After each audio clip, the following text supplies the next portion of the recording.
Assalamualaikum warahmatullahi wabarakatuh, dan selamat datang di Zona Horor.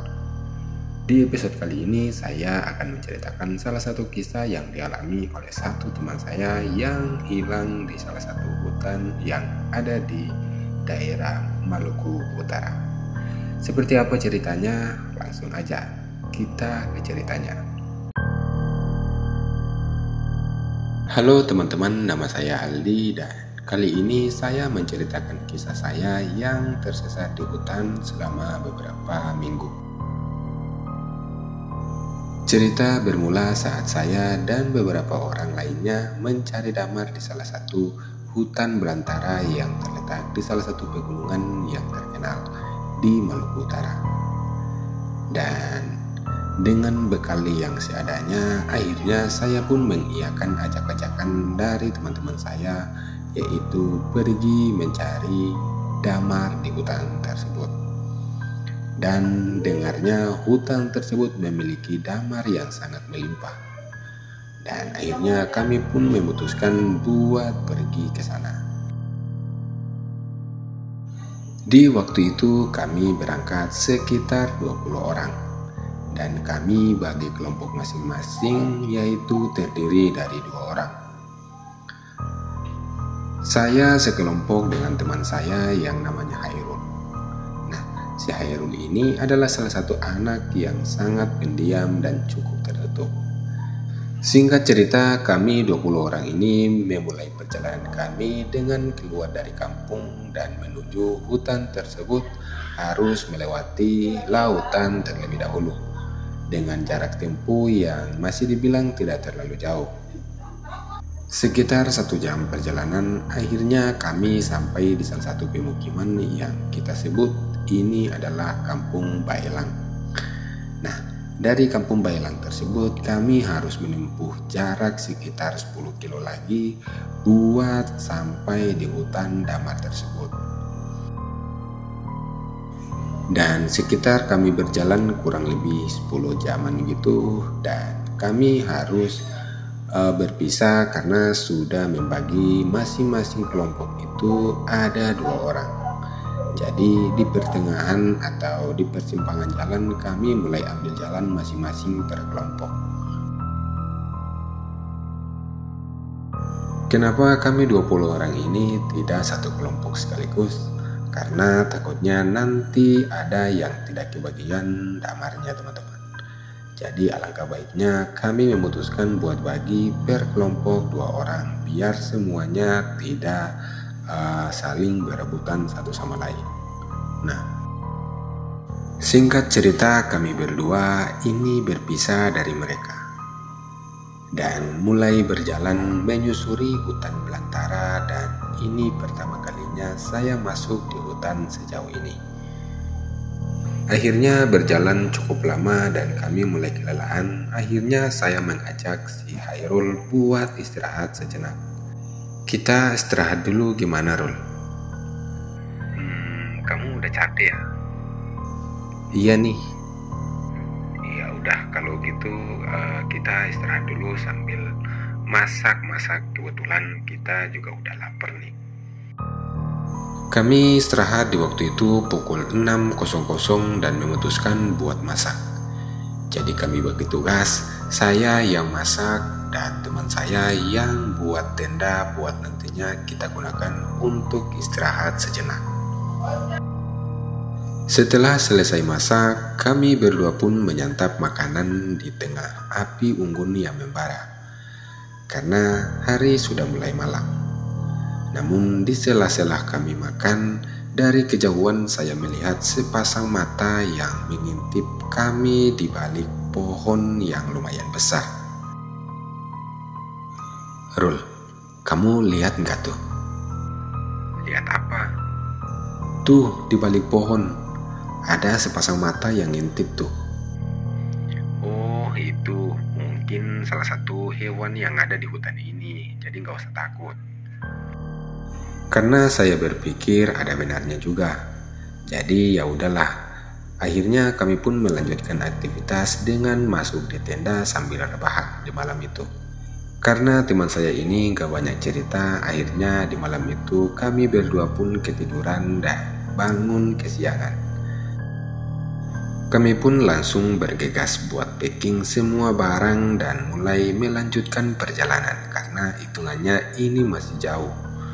Sebenarnya kalau semalam kita itu gak tidur bisa sampai di pagi hari kalau kita jalan di malam hari. Namun karena kita ketiduran, kemungkinan perjalanan kita kesorean harinya baru sampai di tempat yang kita tuju. Setelah berjalan cukup lama, akhirnya kami berdua pun sampai di lokasinya.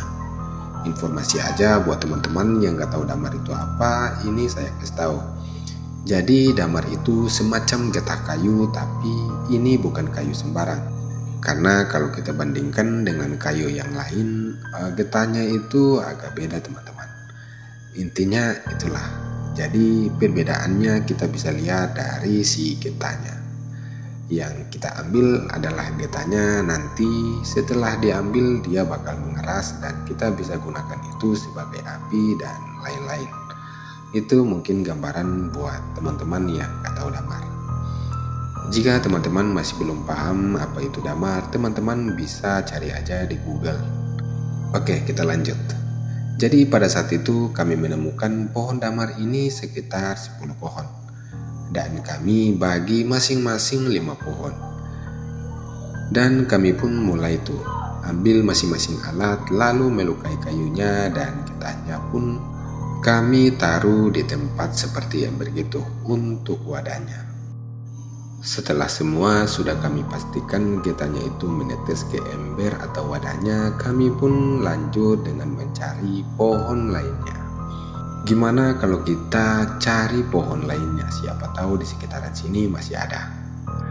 Ayo, sekalian kita nunggu sampai penuh itu kan bosan, jadi kita cari aja dulu. Ya udah, kalau gitu kamu ke arah sana dan aku ke arah sini. Oke? Di sini akhirnya kami berdua pun berpisah. Sambil berjalan, saya mulai melirik kanan dan kiri, berharap saya menemukan lagi pohon yang serupa. Setelah beberapa kali saya mutar-mutar, saya merasa kok ada yang aneh sama tempatku. Karena sudah beberapa kali saya mutar, saya melewati tempat yang sepertinya sama di ingatanku. Dengan ditandai ada satu pohon yang besar dan pohon ini sudah beberapa kali saya lewati. Dan itu artinya saya nggak pernah jalan di tempat lain, melainkan berputar-putar di tempat ini saja. Karena pikiranku udah mulai kacau, saya pun di sini teriak-teriak histeris dan manggil-manggil nama teman saya. Hairul, Hairul, Hairul. Tapi tidak ada jawaban sama sekali dari teman saya. Hari pun sudah mulai malam dan saya nggak mau nyerah dan saya masih tetap berjalan mencari jalan keluarnya. Tapi hasilnya tetap sama. Sudah beberapa kali saya berputar, namun saya masih menemukan tempat yang sama. Karena udah kecapean, saya pun mutusin buat istirahat di jam 10 malam. Sialnya hujan pun turun di malam itu. Dan hujannya begitu deras. Karena saya takut kedinginan dan basah baju saya pun memutuskan buat berteduh di salah satu pohon besar yang ada di samping saya.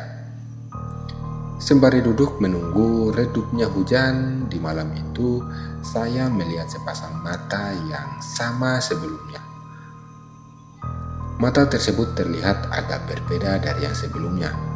Karena mata ini berada di atas pohon dan perlahan turun ke bawah. Dalam pikiranku berkata, ini gak mungkin hewan sama seperti apa yang dikatakan temanku sebelumnya. Nah, di malam itu saya berandai-andai. Kalaupun itu hewan, tidak mungkin burung ataupun kera. Karena mata yang saya lihat sangatlah merah dari yang sebelumnya. Karena takut, saya pun akhirnya balik badan dan memutuskan buat tidak melihat apa yang ada di depan saya. Sekitar jam 12 malam, saya pun merasa ngantuk yang luar biasa. Saya balik badan dan melihat sosok mata itu. Ternyata sosok itu sudah menghilang. Sedihnya, hujan pun semakin kuat. Entah kenapa saya tertidur di malam itu. Keesokan harinya saya terbangun karena merasakan geli-geli yang ada di dalam celanaku. Ternyata setelah kuperiksa hanyalah seekor ular cincin yang ada di dalam celanaku. Di situ saya langsung berdiri dan mengeluarkan ular tersebut. Dan saya terkaget. Oke teman-teman, kita lanjut ke part berikutnya. Karena durasi yang saya butuhkan di sini cuma 10 menit. Kalau melebihi dari 10 menit, biasanya saya akan lama di uploadan teman-teman. Karena biasanya saya satu video membutuhkan sekitar 24 jam buat upload. Karena terganggu sama jaringannya teman-teman. Jadi mohon pengertiannya, kita lanjut ke part berikutnya untuk ceritanya. Semoga teman-teman suka dengan videonya dan saya mohon maaf jika ada salah kata ataupun salah pengucapan. Dan Assalamualaikum warahmatullahi wabarakatuh. Sampai jumpa di video selanjutnya.